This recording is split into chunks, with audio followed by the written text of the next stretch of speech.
नमस्कार दोस्तों, आपका अपना चैनल हिंदी जंक्शन पर स्वागत है। मैं परवेश कुमार सिन्हा आज आप लोगों के बीच एक और महत्वपूर्ण वीडियो लेकर उपस्थित हुआ हूं। अगर आप नए हैं तो चैनल को सब्सक्राइब कर दें, बेल आइकन को दबा दें ताकि मेरे आने वाला वीडियो का नोटिफिकेशन आपको मिलता रहे और दोस्तों में ज़्यादा से ज़्यादा शेयर करें। दोस्तों, जैसा कि आप सभी को पता है कि हम लोग बीपीएससी शिक्षक भर्ती 4.0 जो आने वाला है उसी का तैयारी कर रहे हैं। तो उसी तैयारी को लेकर के एक और प्रैक्टिस सेट लेकर मैं उपस्थित हुआ हूं। तो आप लोग वीडियो के अंत तक बने रहिए और इसमें कितना सही होता है कमेंट कीजिए। दोस्तों, अगर आप यूजीसी नेट, ईएमआरएस, किसी भी स्टेट का पीजीटी, टीजीटी आदि किसी का भी तैयारी कर रहे हैं हिंदी सब्जेक्ट का, तो ये जो वीडियो है आपके लिए काफ़ी महत्वपूर्ण होने जा रहा है। यानी हिंदी कंपटीशन से संबंधित कोई भी एग्ज़ाम के लिए ये जो वीडियो है काफ़ी महत्वपूर्ण है। चाहे झारखंड टीचर हो, चाहे डीएसएसबी हो, सभी के लिए ये महत्वपूर्ण है, जो खास करके बीपीएससी ट्रिप 4.0 को ध्यान में रखकर बनाया गया है। तो आप लोग वीडियो को देखिए और अपने तैयारी को बेहतर कीजिए। तो देखते हैं आज कैमा प्रैक्टिस सेट है। आप देख पा रहे हैं ये अभ्यास सेट 20वां है, यानी ये 20वां अभ्यास सेट है। 1 से लेकर 19 अभ्यास सेट आपको करवा दिया गया है। अगर आप नहीं देखे हैं तो वीडियो के डिस्क्रिप्शन में प्लेलिस्ट का लिंक दिया हुआ है, वहां से देख सकते हैं। और साथ ही साथ जो लेक्चर हुआ है उसका भी लिंक दिया हुआ है, उसे भी आप देख सकते हैं। तो ये 20वां प्रैक्टिस सेट हम लोग कर रहे हैं। इसके आगे 19 प्रैक्टिस सेट करवाया जा चुका है। तो आप लोग अगर बीपीएससी ट्री 4.0 की तैयारी कर रहे हैं, चाहे टीजीटी हो, पीजीटी हो, यानी 6 से लेकर 12 तक हिंदी विषय के किसी भी वर्ग का आप तैयारी कर रहे हैं, तो ये वीडियो आपको जो है खास होने वाला है, क्योंकि आपके लिए ही केंद्रित करके बनाया गया है।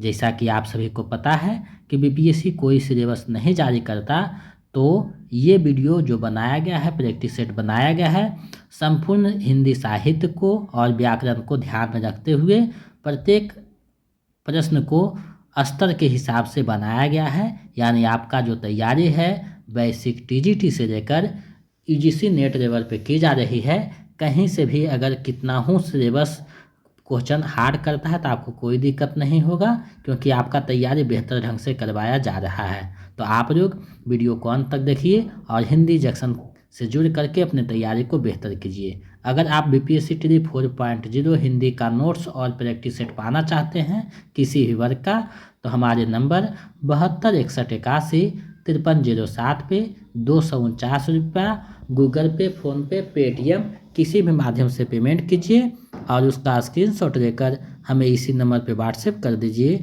तो हम इधर से आपको पीडीएफ उपलब्ध करवा देंगे नोट्स और प्रैक्टिस सेट और प्रीवियस सेट का। और स्टेट के लिए 199 रुपया पेमेंट करके नोट्स प्राप्त कर सकते हैं। तो इन सारे से जुड़ करके अपनी तैयारी को बेहतर कर सकते हैं। तो चलिए बिना देर करते हुए आज के प्रश्नों को देखते हैं। अभ्यास सेट 20 के प्रश्नों को देखते हैं। तो आप देख रहे हैं अभ्यास सेट 20, यानी ये 20वां अभ्यास सेट है। इसके पहले 19 अभ्यास सेट करवाया जा चुका है 1 से लेकर 19 तक। अगर आप नहीं देखे हैं तो प्लेलिस्ट बना हुआ है वीडियो के डिस्क्रिप्शन में, उसको जाकर देख सकते हैं। तो आप लोगों के सामने अभ्यास सेट 20वां का पहला प्रश्न आप लोगों के सामने है। 5 विकल्प रहते हैं जैसा कि बीपीएससी में बनाया जाता है। और घ और अंग जो विकल्प होता है काफ़ी पेचीदा होता है। तो आप ज़्यादा से ज़्यादा प्रैक्टिस सेट बनाइए। एक ही प्रैक्टिस सेट को कम से कम 4-5 बार देखिए, बनाइए, ताकि आपका जो है नज़र 5 विकल्पों से गुजरता रहे और प्रश्न का आंसर चुनने में कोई परेशानी नहीं हो। तो देखिए यहाँ पहला प्रश्न है, शिव सिंह सरोज का प्रकाशन कब हुआ था? यानी शिव सिंह सरोज जो पुस्तक है उसका प्रकाशन कब हुआ था? तो देखिए शिव सिंह सरोज जो पुस्तक है शिव सिंह सेंगर के द्वारा लिखा गया था और इसका जो प्रकाशन है 1883 ईस्वी में होता है।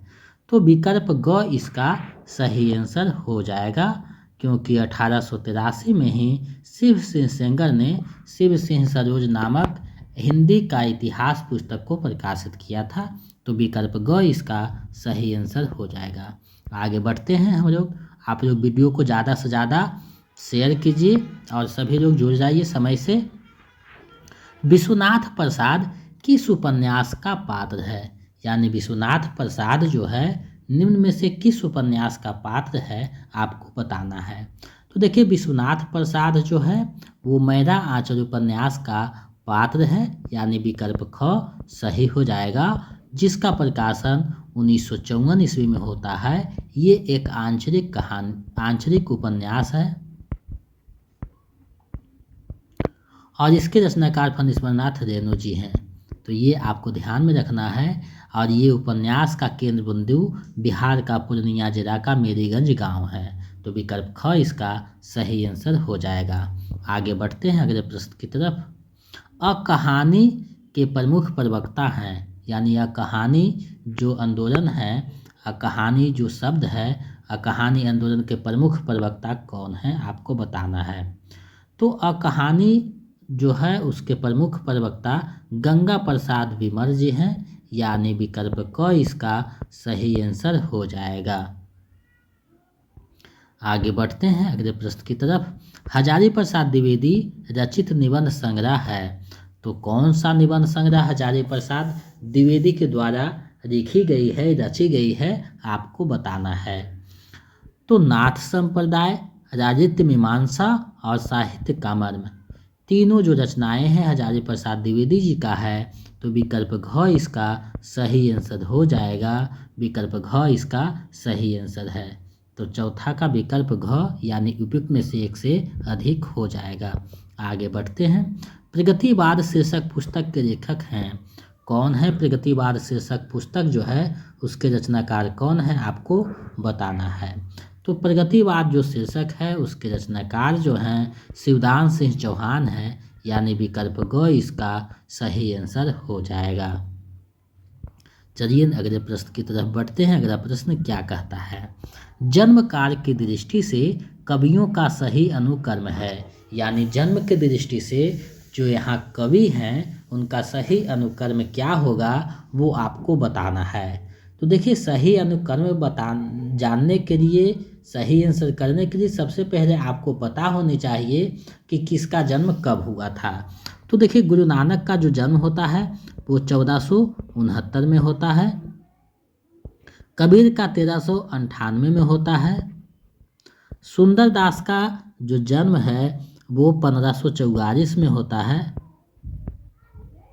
और दादू का जो सुंदरदास का जो जन्म है वो 1598 है। और जो दादू का जन्म है 1544 है। तो आप अगर मिलान कीजिएगा तो विकल्प ख सही हो जाएगा। पहले कबीर दास आएंगे, उसके बाद गुरु नानक आएंगे, उसके बाद दादू दयाल आएंगे, उसके बाद सुंदरदास आएंगे। कबीर का जन्म 1398 में, गुरु नानक का 1469 में, दादू दयाल का जो जन्म हुआ था 1544 में हुआ था, और सुंदरदास का जो जन्म है 1598 है। तो ये सही आपका आंसर विकल्प ख होगा। आगे बढ़ते हैं अगले प्रश्न की तरफ। सुर समाना चंद्र में दहु किया घर एक, मन का चिंता तब भया कछु पुरबीरा रेख। इन पंक्तियों के रचनाकार कौन हैं? यानी ये जो पंक्ति है उसके रचनाकार कौन हैं आपको बताना है। तो ये जो पंक्ति हैं कबीर दास की पंक्ति है। विकल्प ग सही हो जाएगा। कबीर की महत्वपूर्ण रचना है बीजक। आपको पता होना चाहिए जो इसके शिष्य जो धर्मदास थे उन्होंने इसे संपादित किया है, यानी संपादन किया है एकत्रित करके, ये ध्यान में रखना है। चलिए आगे बढ़ते हैं। निम्नलिखित रचनाओं को उनके रचनाकारों के साथ सुमेलित कीजिए, यानी जो रचनाकार हैं उनकी रचना के साथ आपको मिलान करना है। तो ऐसे प्रश्न पूछे जाते हैं यूजीसी नेट में ज़्यादा, लेकिन TRE 1 में पूछा गया था, 2 में भी पूछा गया था, तो हो सकता है 4.0 में भी पूछा जाए। तो आपको सभी दृष्टि से तैयारी करके चलना है ताकि कहीं से आप कोई दिक्कत ना रहे। तो देखिए राउल बेल जो है रोड़ा कवि का है। खुमान रासो जो रचना है वो दरपति विजय का है। चंदन बारह रास जो है वो आशुबु कवि का है, योगचर्या जो है डोभिम्पा का है। तो ये आप देखिएगा तो विकल्प क इसका सही आंसर हो जाएगा, यानी क 2, ख क 3, ग क 4, घ क 1। तो विकल्प क सही हो जाएगा। आगे बढ़ते हैं। मणिकर्णिका किसकी आत्मकथा है? बहुत ही प्रसिद्ध आत्मकथा है मणिकर्णिका, जो बनारस के मणिकर्णिका घाट को केंद्र बिंदु में रख करके लिखा गया है। तो ये किनका आत्मकथा है आपको बताना है। मणिकर्णिका किनका आत्मकथा है,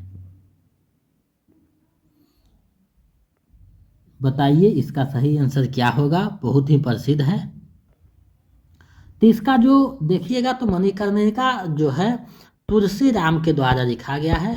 तुलसी राम जो है उसी का है मणिकर्णिका। तो विकल्प में विकल्प नहीं है तो उपयुक्त में से कोई नहीं हो जाएगा, क्योंकि मणिकर्णिका जो तुलसी राम के द्वारा लिखा गया था और मुरदहिया भी उन्हीं का लिखा हुआ है। बहुत ही बेहतरीन आत्मकथा है। तो विकल्प अंग सही हो जाएगा, उपयुक्त में से कोई नहीं। आगे बढ़ते हैं।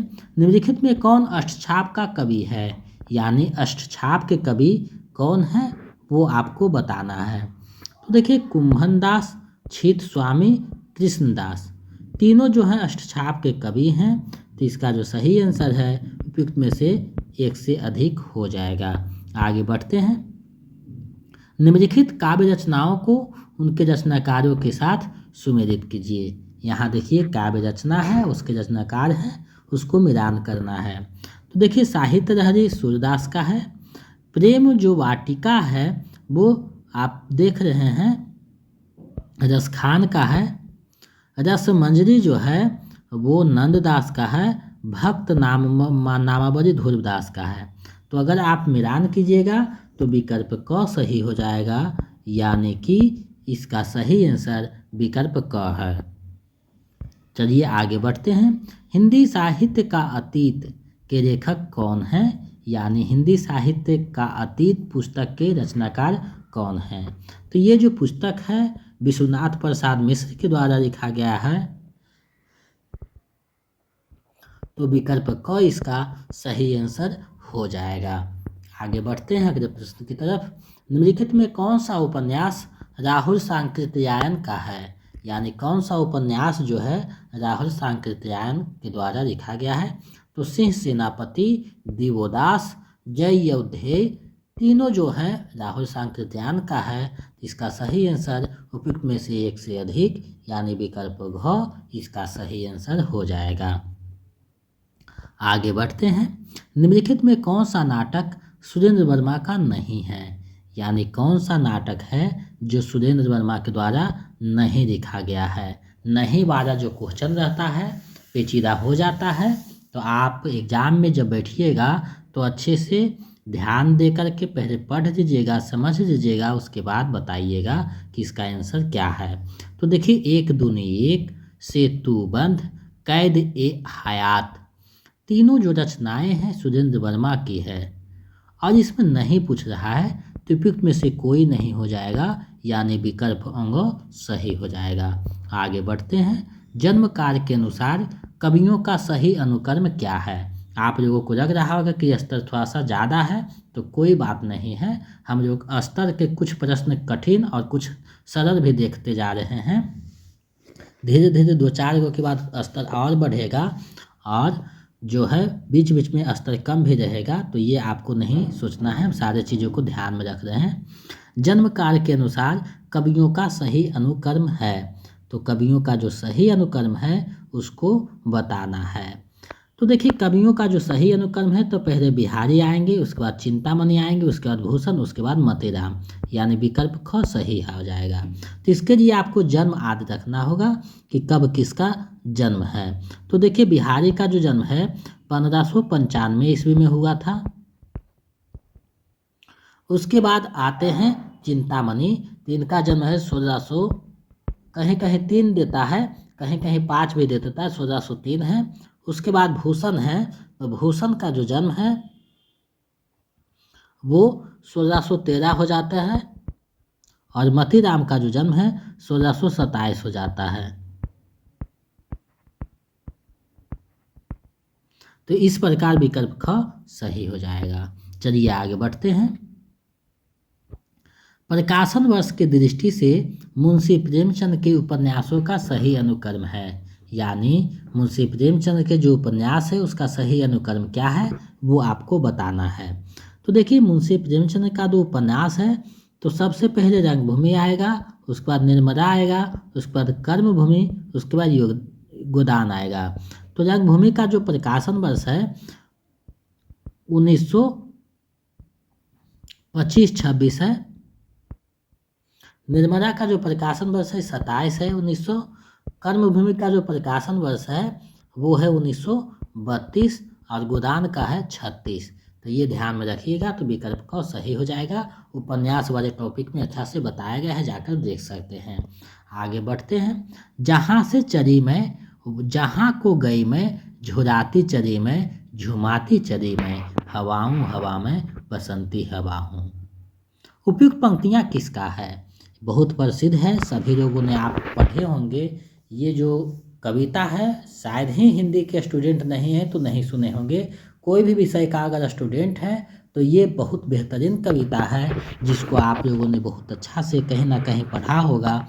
तो बताइए ये जो कविता है, पंक्ति है, वो किसके द्वारा लिखा गया था? तो ये जो है केदारनाथ अग्रवाल के द्वारा लिखा गया था, आपको पता होना चाहिए, यानी विकल्प ग इसका सही आंसर हो जाएगा। आगे बढ़ते हैं।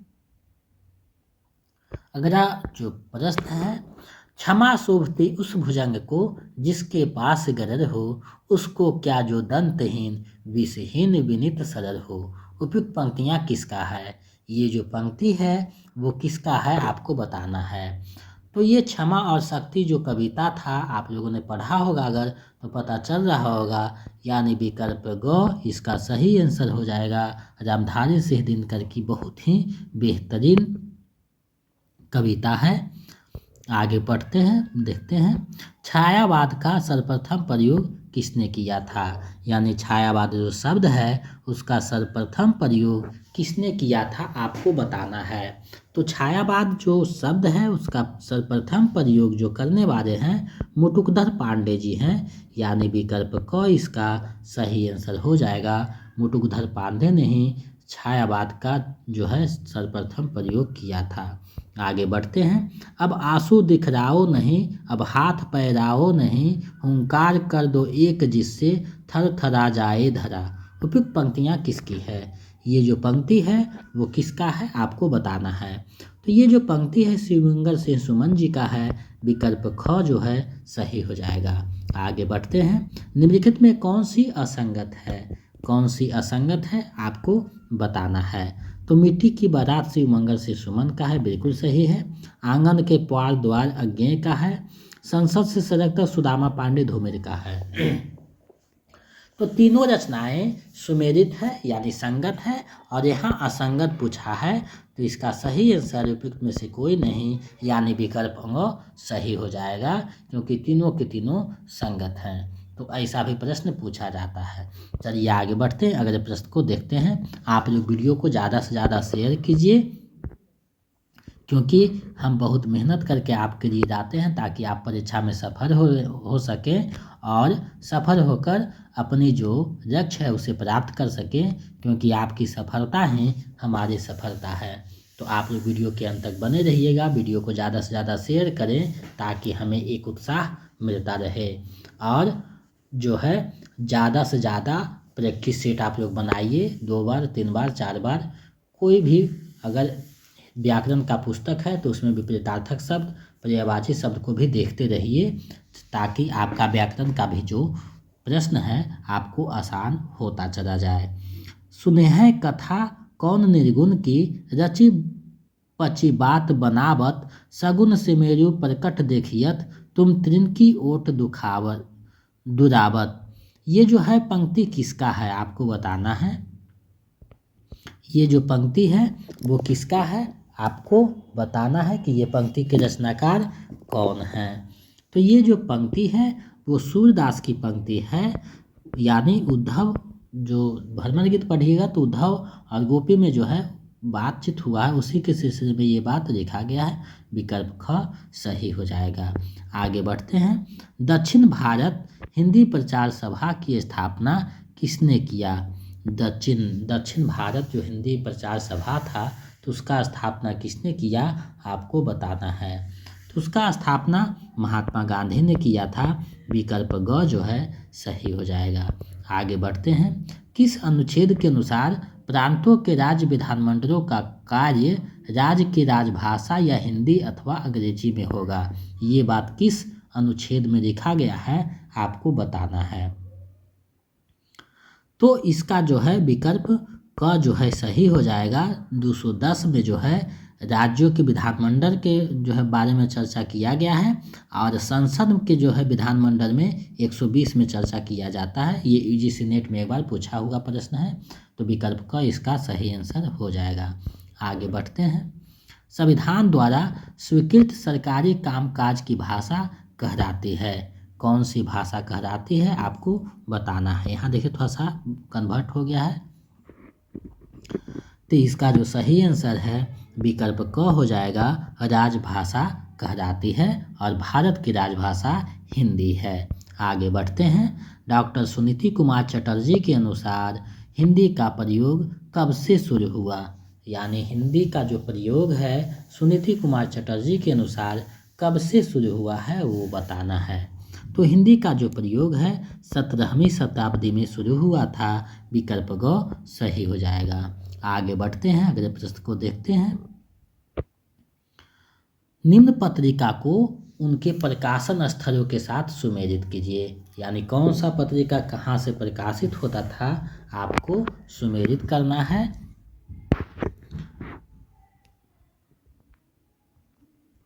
तो देखिए मतवारा जो पत्रिका है आपको पता होनी चाहिए कि ये जो पत्रिका है वो कलकत्ता से प्रकाशित होता था। और मतवारा का जब भी नाम आएगा तो सूर्यकांत त्रिपाठी निराला का नाम बहुत ही बेहतरीन ढंग से लिया जाएगा। पंजाब केसरी जो है लाहौर से है। उसके बाद हरिश्चंद्र मैगजीन जो है वो आ जाएगा बनारस से हरिश्चंद्र मैगजीन। और समालोचक जो है वो जयपुर से है। तो इसका जो सही आंसर है विकल्प ख हो जाएगा। समालोचक पत्रिका के जो संपादक थे चंद्रधर शर्मा गुलेरी जी थे। तो ये ध्यान में रखना है। आगे बढ़ते हैं। हिंदी साहित्य के इतिहास लेखकों के कार्यक्रमानुसार कवियों का वर्गीकरण सर्वप्रथम किसने किया था? तो सर्वप्रथम जो वर्गीकरण किया था वो आपको पता होना चाहिए जॉर्ज गिरिगर्सन साहब ने किया था। यानी विकल्प क सही हो जाएगा। इन्होंने ही सर्वप्रथम कवियों का वर्गीकरण किया था। तो विकल्प क सही हो जाएगा। आगे बढ़ते हैं। हिंदी साहित्य के काल विभाजन का पहला प्रयास किसने किया था? तो प्रथम प्रयास जो है वो काल विभाजन करने का जो प्रथम प्रयास है वो किसने किया था आपको बताना है। तो वो करने वाले जो हैं मिश्र बंधु जी हैं। यानी काल विभाजन जो है मिश्र बंधु ने सर्वप्रथम किया था। आगे बढ़ते हैं। संत कवियों के दार्शनिक सिद्धांतों का मूल आधार क्या है? तो दार्शनिक सिद्धांतों का मूल आधार है संत कवियों का अद्वैतवाद। यानी जिसके जो है प्रवर्तक शंकराचार्य थे वही है अद्वैतवाद। तो विकल्प ख सही हो जाएगा। आगे बढ़ते हैं। प्रयोगवाद के प्रवर्तक के अनुसार प्रयोगवादी कवि का मुख्य तथ्य क्या था? यानी प्रयोगवादी कवि के अनुसार उसका जो मुख्य प्रवर्तक जो थे अज्ञेय तो उनके अनुसार प्रयोगवादी कवि का मुख्य तथ्य क्या था वो आपको बताना है। तो वो जो है प्रयोगवादी कवि को नई राहों के अन्वेषक मानते थे। यानी विकल्प ख सही हो जाएगा। आगे बढ़ते हैं। निम्न में से श्रृंगार रस के घोर विरोधी कौन से कवि थे? श्रृंगार रस के एकदम विरोधी कवि कौन थे? तो विरोधी कवि में हो जाएगा वो श्रृंगार रस के सुंदर दास थे। बहुत पढ़े लिखे व्यक्ति थे और इसके बारे में जो है ध्यान में रखना है कि बहुत पढ़े लिखे संत कवि थे। तो विकल्प ग सही हो जाएगा। आगे बढ़ते हैं। भक्त मार्ग के अनुसार रामानंद के शिष्यों की संख्या है कितनी बताई गई है? भक्त मार्ग के अनुसार रामानंद के शिष्यों की संख्या तो 12 बताई गई है शिष्यों की संख्या, जिसमें एक कबीर दास भी थे, ये ध्यान में रखना है। तो विकल्प ग सही हो जाएगा। आगे बढ़ते हैं। पद्मावत का हीरामन तोता किसका प्रतीक है? यानी हीरामन जो तोता पद्मावत में आया है, पद्मावत जो रचना है मलिक मोहम्मद जायसी का है, तो उसमें हीरामन जो तोता आया है वो किसका प्रतीक है आपको बताना है। तो हीरामन जो तोता है वो गुरु का प्रतीक माना गया है उसमें, यानी विकल्प अंग सही हो जाएगा। विकल्प में से कोई नहीं, क्योंकि विकल्प में गुरु का चर्चा नहीं है, तो इसका सही आंसर विकल्प अंग हो जाएगा। चलिए आगे बढ़ते हैं। साहित्य लहरी में सूरदास ने अपना परिचय देते हुए अपने को किस कवि का वंशज कहा है? तो अपने आप को वंशज जो बताते हैं चंदवर राय के वंशज बताते हैं, यानी विकल्प ख सही हो जाएगा। चंदवर राय के द्वारा लिखा गया रचना है पृथ्वीराज रासो, ये आपको ध्यान में रखना है। चलिए आगे बढ़ते हैं, अगले प्रश्न को देखते हैं। निम्न में से कौन सी विशेषता रीतिकार से संबंध है? तो रीतिकार से संबंध विशेषता कौन सा है वो आपको बताना है। तो रीतिबद्धता था, बिल्कुल सही है। रिक्ति मुक्त काव्य की रचना हुआ था, बिल्कुल हुआ था। ब्रज भाषा का कृष्ट प्रयोग हुआ था, बिल्कुल हुआ था। तो तीनों के तीनों जो है संबंध है, टॉपिक में से एक से अधिक, यानी विकल्प घ इसका सही आंसर हो जाएगा। आगे बढ़ते हैं, अगले प्रश्न को देखते हैं। अमिये हराहर भेद भरे श्वेत श्याम रत्नार दियत भरत झुकी झुकी परत जेहि चितवत एक बार। उपयुक्त पंक्ति किसकी है? ये जो पंक्ति है वो किसकी है आपको बताना है। तो ये जो पंक्ति है वो रसरेन का है, यानी विकल्प ग इसका सही आंसर हो जाएगा। उन्हीं का ये पंक्ति है, रीतिकालीन कवि थे, ये ध्यान में रखना है। आगे बढ़ते हैं। इनमें से कौन सा नाटक भारतेंदु जी का है? तो भारतेंदु जी का जब नाटक का बात आएगा तो भारत दुर्दशा, निर्देवी, प्रेम जोगनी तीनों है उन्हीं का नाटक, तो विकल्प घ इसका सही आंसर हो जाएगा। और भारतेंदु को जो है आधुनिक हिंदी का जनक माना जाता है। चलिए देखते हैं अगले प्रश्न को। अगला प्रश्न आप लोगों के सामने है और इसको जो है सुमेलित करना है, यानी मैच करना है, मिलान करना है। तो आप लोग वीडियो को ज़्यादा से ज़्यादा शेयर करें, क्योंकि आपके लिए ये वीडियो बहुत मेहनत करके बनाते हैं, तो आप लोग शेयर करें, लाइक करें। तो देखिए इसको अगर आप मिलान कीजिएगा तो आपको पता चल रहा होगा कि कौन से के कौन हो जाएंगे। तो देखिए यात्रा चक्र जो है धर्मवीर भारती का रचना है। उसके बाद लौटने से पहले ये जो रचना है प्रदीप पंत का है। जापान के कुछ दिन ये जो है कृष्णदत्त पारीवार का है। खंडित यात्राएं कमलेश्वर का है। तो ये यात्रा साहित्य है, उसके रचनाकार हैं। इसको अगर मिलान आप कीजिएगा तो पता चल रहा है विकल्प ख इसका सही आंसर हो जाएगा। तो इस तरीका के प्रश्न जो है कभी कभी आपको देखिए इस तरीका से देने से आपको 4-5 प्रश्न एक ही में छिप जाते हैं, और ऐसा प्रश्न पूछा जा सकता है। तो 1-2 भी अगर यहाँ से आ जाता है तो आपको ध्यान में रखिएगा कि किसका कौन है। तो इसको जो है ऐसे प्रश्न को आप अच्छे से देखिए और 2-4 बार जब प्रैक्टिस सेट बनाइएगा तो दिमाग में सेट हो जाएगा कि कौन से के रचनाकार कौन है। इसको याद करने से नहीं होगा, आप हर बार आँखों से गुजरेगा तो ध्यान में अपने आप आते चला जाएगा। तो इसको इसी तरीका से देखना है। चलिए आगे बढ़ते हैं। अतृप्त प्रेम और नारी मुक्ति के स्वर हजारी प्रसाद द्विवेदी के किस उपन्यास में दिखाया गया है? तो कौन से उपन्यास में दिखाया गया है? तो बाण भट्ट की आत्मकथा है, उसमें आप देखिएगा ऐसा दिखाया गया है। तो विकल्प ग इसका सही आंसर हो जाएगा। तीनों रचनाएं जो है उन्हीं का है, हजारी प्रसाद द्विवेदी का। एक पुनर्नवा भी है, ये भी ध्यान में रखना है। 4 उपन्यास लिखे हैं, तो विकल्प ग इसका सही आंसर हो जाएगा। तो अब जो है हम लोग व्याकरण के प्रश्न को देखेंगे, क्योंकि 40 प्रश्न हिंदी साहित्य से और 40 प्रश्न व्याकरण से इसमें समाहित किया गया है। तो साहित्य के प्रश्न अब हो गए, अब व्याकरण के प्रश्नों की तरफ हम लोग बढ़ते हैं और देखते हैं। तो देखिए हिंदी भाषा का उद्गम और विकास पुस्तक के लेखक कौन हैं? तो हिंदी भाषा का उद्गम और विकास पुस्तक के जो रचनाकार हैं वो डॉक्टर उदय नारायण तिवारी जी हैं। तो विकल्प को सही हो जाएगा। ऐसा प्रश्न भी पूछा जाता है। आगे बढ़ते हैं। एकैक संधि विच्छेद है, यानी एकैक का जो है संधि विच्छेद क्या होगा आपको बताना है। एकैक का संधि विच्छेद क्या होगा? तो एकैक का जो संधि विच्छेद हो जाएगा 1+1, यानी विकल्प ख सही हो जाएगा। आगे बढ़ते हैं। अन्वेषण में संधि है, कौन सा संधि है अन्वेषण में? तो इसमें जो है यन संधि होगा। संधि वाले टॉपिक में आप पढ़िएगा तो समझ में आ जाएगा। आगे बढ़ते हैं। कमल नयन में कौन सा समास है? तो कमल नयन में कौन सा समास है? तो कमल और नयन यानी विकल्प क जो है सही हो जाएगा। कर्मधारय समास यहाँ हो जाएगा। और देखिए कभी कभी कुछ जो समास है बहुविधि में भी आ जाता है। कमल के समान जिनका नयन हो, अर्थात विशेष अर्थ देगा तो राम भी हो जाएगा, यानी बहुविधि हो जाएगा।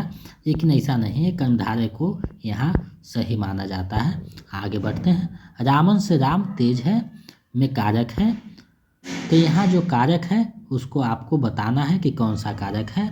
तो विकल्प ग सही हो जाएगा, आपादान कारक हो जाएगा। चलिए आगे बढ़ते हैं, अगले प्रश्न को देखते हैं। अगला प्रश्न क्या है? तो अ उपसर्ग से बना शब्द नहीं है। तो कौन सा शब्द अ उपसर्ग से नहीं बना हुआ है वो बताना है। तो अ उपसर्ग से अतिशय नहीं बना है, क्योंकि अतिशय जो है अति उपसर्ग से बना हुआ है। तो विकल्प ख इसका सही आंसर हो जाएगा। आगे बढ़ते हैं। तद्धित प्रत्यय है, तो तद्धित प्रत्यय कौन है?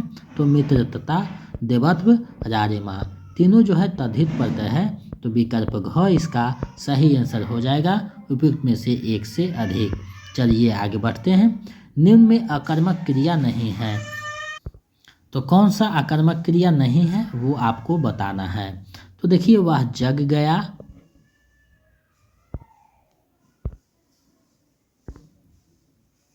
वह आया था, लड़की रजा गई। तो अकर्मक क्रिया नहीं पूछ रहा है, तो उपयुक्त में से कोई नहीं हो जाएगा, क्योंकि तीनों के तीनों जो है अकर्मक क्रिया हैं और नहीं पूछ रहा है। तो विकल्प अंग सही हो जाएगा। आगे बढ़ते हैं। राम यहाँ आया और मोहन चला गया वाक्य है, कैसा वाक्य है आपको बताना है। कैसा वाक्य है ये? यहाँ सब टाइपिंग मिस्टेक है। तो ये कैसा वाक्य है आपको बताना है कि ये वाक्य कैसा है। तो ये जो वाक्य है संयुक्त वाक्य है, विकल्प ग सही हो जाएगा। आगे बढ़ते हैं। मेदिनी का पर्यायवाची शब्द है, तो मेदिनी का जो पर्यायवाची शब्द है धरती, वसुंधरा और पृथ्वी तीनों जो है मेदिनी का पर्यायवाची शब्द है। तो विकल्प घ इसका सही आंसर हो जाएगा। आगे बढ़ते हैं। अथ का विपरीतार्थक शब्द है, तो अथ का हो जाता है इति, यानी विकल्प को सही हो जाएगा। अपना उर्दू सीधा करना मुहावरे का अर्थ है, तो अपना उर्दू सीधा करना मुहावरे का सही अर्थ क्या है? तो पालतू उर्दू को सीधा करना ऐसा नहीं है, स्वार्थ सिद्धि करना बिल्कुल सही है। विकल्प ख सही हो जाएगा। संयुक्त स्वर कौन है आपको बताना है। तो संयुक्त स्वर का जब चर्चा हो जाएगा तो ए ओ औ तीनों जो है संयुक्त स्वर है। तो विकल्प घ सही हो जाएगा। आगे बढ़ते हैं। संकर शब्द है, तो संकर शब्द कौन है आपको बताना है। तो रेलगाड़ी, टिकट घर, मच्छरदानी यानी तीनों के तीनों है। विकल्प घ सही हो जाएगा। संकर शब्द माने कोई एक शब्द बाहर से आता है, एक शब्द यहाँ के रहता है, दोनों मिल करके एक नए शब्द बनते हैं, हाइब्रिड जिसको बोला जाता है। तो विकल्प घ इसका सही आंसर हो जाएगा। आगे बढ़ते हैं। तुम यह काम मत करो है, तो ये कैसा वाक्य है आपको बताना है। तो ये जो वाक्य हो जाएगा ये निषेधात्मक वाक्य हो जाएगा, यानी निषेधवाचक है। विकल्प घ जो है सही हो जाएगा। ऐसना का अर्थ है, तो ऐसना का अर्थ क्या है आपको बताना है। तो ऐसना मतलब अभिलाषा हो जाता है। विकल्प ग इसका सही आंसर हो जाएगा। आगे बढ़ते हैं अगले प्रश्न की तरफ हम लोग। यहाँ देखिए शुद्ध वाक्य है, तो शुद्ध वाक्य इसमें पूछा है कौन सा वाक्य शुद्ध है। तो परीक्षा की प्रणाली बदलना चाहिए, ये शुद्ध नहीं है। देश के सम्मान की रक्षा करो, बिल्कुल सही है, देश के सम्मान की रक्षा करो। आगे बढ़ते हैं। वह जो देखा ना जा सके उसे क्या कहा जाता है। देखा ना जा सके उसे अतीन्द्रिय कहा जाता है, यानी विकल्प जो ख है सही हो जाएगा। शुद्ध है, तो यहाँ शुद्ध शब्द कौन सा है आपको बताना है। शुद्ध शब्द है कौन सा आपको बताना है। तो पूजनीय जब भी लिखा जाएगा तो इस तरीका से लिखा जाएगा, विकल्प क सही हो जाएगा। शकर और शकर युग्म का अर्थ है, यानी ये दोनों जो शब्द है उसके सही अर्थ क्या हैं। तो शकर मतलब होता है संपूर्ण और शकर मतलब होता है अंश, तो विकल्प ग इसका सही आंसर हो जाएगा। आगे बढ़ते हैं। रहमन चुप है बैठिए, देखी दीनम को फेर, जब नीके दिन आए हैं, बनत न रगे बेर। ये जो पंक्ति है वो कौन सा छंद इसमें आया है, ये जो पंक्ति है इसमें कौन सा छंद आया है वो आपको बतानी है। तो इसमें जो छंद आया है वो दोहा छंद में लिखा हुआ है, विकल्प का सही हो जाएगा। रहीम और कबीर की जितने भी पंक्ति है वो दोहा छंद में देखने को मिलेंगे। आगे बढ़ते हैं। मारा फेरत जुग भया, फिरा न मन का फेर, कर का मन का डाज दे, मन का फेर। ये जो पंक्ति है उसमें कौन सा अलंकार है, ये जो दोहा है उसमें कौन सा अलंकार है आपको बताना है। तो इसमें जो है यमक अलंकार आया है, मन का फेर, यानी विकल्प ग सही हो जाएगा। आगे बढ़ते हैं। चक्र पानी शब्द का सही विग्रह होगा, तो सही विग्रह होगा चक्र है पानी में जिसके, यानी विकल्प ख सही हो जाएगा। आगे बढ़ते हैं। जो क्रिया संज्ञा या विशेषण से बनती है उसे क्या कहते हैं, तो उसे कहा जाता है नाम धातु शब्द, यानी विकल्प ख सही हो जाएगा। व्याकरण वाले सेक्शन में हम पढ़ेंगे नाम धातु को। आगे बढ़ते हैं। शांत रस का स्थायी भाव क्या है, तो शांत रस का स्थायी भाव निर्वेद है, विकल्प ग सही हो जाएगा। आगे बढ़ते हैं। निम्नलिखित में कौन सा शब्द स्त्रीलिंग नहीं है, तो स्त्रीलिंग जो शब्द है वो नहीं कौन सा है वो आपको बताना है। तो कविता और कहानी दोनों स्त्रीलिंग है, लेकिन उपन्यास स्त्रीलिंग नहीं है, तो विकल्प ग सही हो जाएगा। वाक्य में जिस शब्द से क्रिया के संबंध का बोध होता है उसे क्या कहते हैं, तो उसे कहा जाता है करण कारक, यानी विकल्प ग सही हो जाएगा।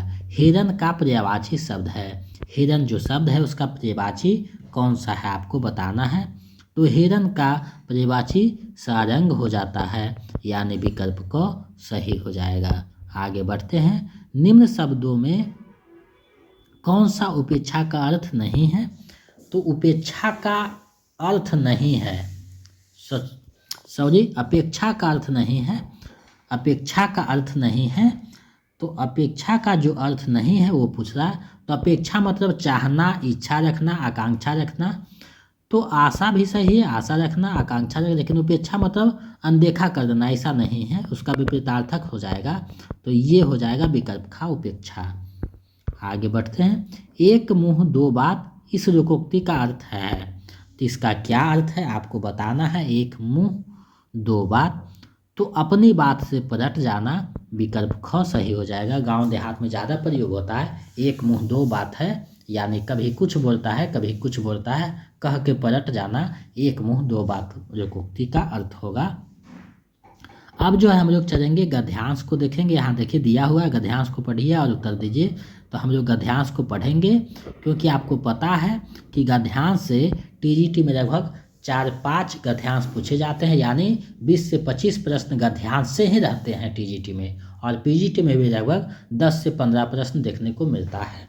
तो गद्यांश बहुत जरूरी तो होता है, और गद्यांश का एक नियम है कि जिस प्रकार से वहाँ दिया रहेगा उसी को आपको आंसर करना है, अपना मन से कुछ उसमें समाहित नहीं करना है। अगर गलत को वहाँ गलत बोलता है तो गलत ही बनाना है, अगर गलत को सही बोलता है तो गलत ही बनाना है, जैसे वो कहता है उसी के अनुसार देना है, अपना मन से उसमें नहीं चर्चा करना है, जिसका चर्चा होगा उसी को आंसर करना है।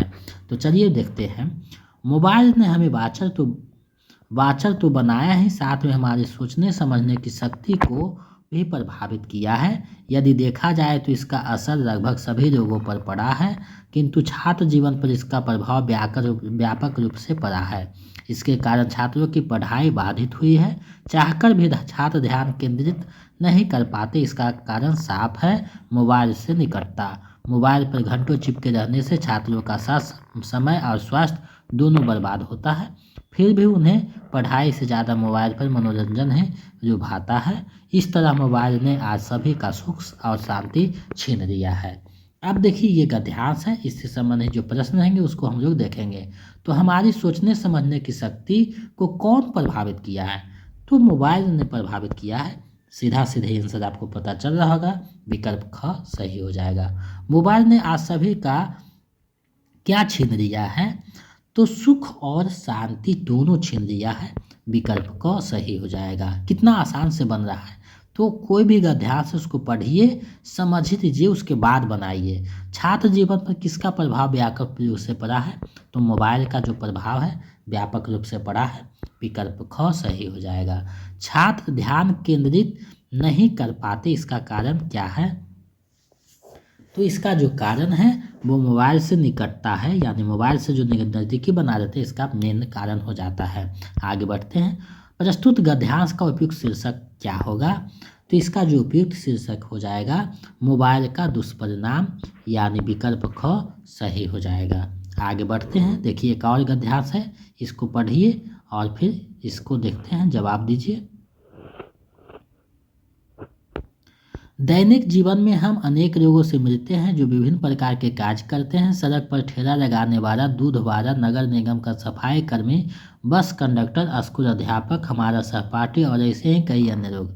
शिक्षा, वेतन, परंपरागत चलन और व्यवसाय के स्तर पर कुछ लोग निम्न स्तर पर कार्य करते हैं तो कुछ उच्च स्तर पर। एक माली के कार्य को सरकारी कार्यालय के किसी सचिव के कार्य से अति निम्न स्तर का माना जाता है, किंतु यदि अपने कार्य को कुशलतापूर्वक करता है और उत्कृष्ट सेवाएं प्रदान करता है तो उसका कार्य उस सचिव के कार्य से कहीं बेहतर है जो अपने काम में ढिलाई बरतता है तथा अपने दायित्वों का निर्वहन नहीं करता। क्या आप ऐसे सचिव को एक आदर्श अधिकारी कह सकते हैं? वास्तव में पद महत्वपूर्ण नहीं, बल्कि महत्वपूर्ण होता है कार्य के प्रति समर्पण भाव और कार्य प्रणाली में पारदर्शिता। तो ये जो बताया गया है गद्यांश में पढ़े हैं, इसको आप समझिए। अब जो है इससे संबंधित जो प्रश्न है उसको देखते हैं। तो बेहतर के लिए हिंदी में कौन सा अर्थ सही है? तो बेहतर मतलब अच्छा, तो विकल्प क इसका सही हो जाएगा। उत्कृष्टम उत्कृष्टतर है, ये सही अर्थ नहीं दे रहा है बेहतर के लिए, तो विकल्प क सही हो जाएगा। दैनिक जीवन में किस स्तर पर कार्य करने वालों से हम मिलते हैं? तो हम जो मिलते हैं उच्च एवं निम्न दोनों से मिलते हैं, तो विकल्प ख सही हो जाएगा। गद्यांश में चर्चा किया जा चुका है। उपयुक्त गद्यांश के लिए उपयुक्त शीर्षक कौन सा होगा? तो इसका जो उपयुक्त शीर्षक हो जाएगा स्तर भेद, ऐसा नहीं, कर्मनिष्ठता की महिमा, बिल्कुल सही। कर्मनिष्ठा के जो कर्म जो है उसकी महत्ता को स्थापित किया गया है, विकल्प ख सही हो जाएगा। आगे बढ़ते हैं। गद्यांश के अनुसार पद महत्वपूर्ण नहीं बल्कि महत्वपूर्ण होता है कार्य के प्रति समर्पण भाव, तो विकल्प ख इसका सही आंसर हो जाएगा। चलिए इस वीडियो का अंतिम और 80वां प्रश्न देखते हैं। 80वां प्रश्न क्या कहता है उसको समझते हैं। उच्च का विलोम है, बहुत सरल प्रश्न है। तो उच्च का जो विलोम है यानी उल्टा जो हो जाएगा, उच्च का हो जाएगा निम्न, उच्च का हो जाएगा निम्न मतलब सबसे नीचा, तो विकल्प ग इसका सही आंसर हो जाएगा। तो आपने देखा 80 प्रश्न में। तो हमें लगता है ये जो प्रैक्टिस सेट आप लोगों को करवाए हैं ये आपकी तैयारी को गति प्रदान करेगा और अपने की तैयारी को बेहतर करेगा। तो आप लोग इस वीडियो में यानी इस प्रैक्टिस सेट में कितना सही किए हैं, यानी कितना प्रश्न आपका सही हुआ है, हमें कमेंट करके बताइए। इसमें 2, 4, 10 प्रश्न बहुत ज़्यादा कठिन थे, हमें पता है। तो अगर पहली बार आप देख रहे हैं तो कोई ज़्यादा दिक्कत हुआ होगा, लेकिन जो मेरा प्रैक्टिस सेट और नोट्स लिए होंगे उनको जो है लगभग 80 में 79 सही होना चाहिए, क्योंकि उस लोग जो है बहुत ज़्यादा पढ़े हुए थे मेरे नोट्स को।